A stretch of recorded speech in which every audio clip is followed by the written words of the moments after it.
கர்த்தருடைய நாமத்திற்கு மகிமை உண்டாவதாக. 1 கொரிந்தியர் 1:12 இன்றைக்கு நாம் சந்திக்கலாம். கொரிந்து சபையிலே ஒற்றுமை கேள்விக்குறியாக அமைந்து போயிருந்தாலும் உடைந்து போகவில்லை. 4 விதமான கட்சிகள், அதாவது அவரவர்கள் ஒருவரை தங்களது தலைவராக ஏற்றுக்கொண்டு அவர்களை பின்பற்றி வருகிற கூட்டங்களை இங்கே காண முடிகிறது. ஆளுமை வழிபாடு, இது பொதுவாக ஆளுமையின் வழிபாடு. தங்களுக்கு ஒருவரை ஆளுமையாக தெரிந்து கொண்டு அவரை உயர்வாக எண்ணி அவரை பின்பற்றி வருகிறவர்கள். இதனால் பிரிவினைகள் அங்கே காணப்பட்டது. தலைவர்கள், பவுல் சபையை உருவாக்கினவர், எனவே அவரை சார்ந்து ஒரு கூட்டம். பவுலுக்கு பின் கொரிந்து பட்டணத்திற்கு அப்போலோ போகிறபடியினாலும் அவர் பேச்சாற்றல் மிக்கவராக இருந்தபடியினாலும் அவரை சார்ந்து ஒரு கூட்டம் இருந்தது.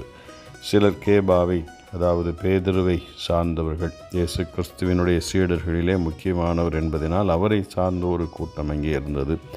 வேறு சிலர் கிறிஸ்துவையும் தலைவர்களில் ஒருவராக எண்ணி அவரையும் தங்களது கட்சியின், அதாவது பிரிவின் தலைவராக எண்ணினர் என்கிறதை நாம் கவனிக்கிறோம். இவர்களுக்கு பவுலினுடைய கண்டனம். இயேசு கிறிஸ்து மட்டுமே சபையின் தலையாக இருக்கிறார். இரட்சகராக அவரே இருக்கிறார். மனிதர்களை பின்பற்றி பிரிவினைகள் உருவாக்குவது கிறிஸ்தவ ஐக்கியத்திற்கு எதிரானது என்று பவுல் இங்கே கண்டிக்கிறதை நாம் பார்க்கிறோம். இந்த வசனங்களை கர்த்தர் ஆசீர்வதிப்பாராக. ஆமென்.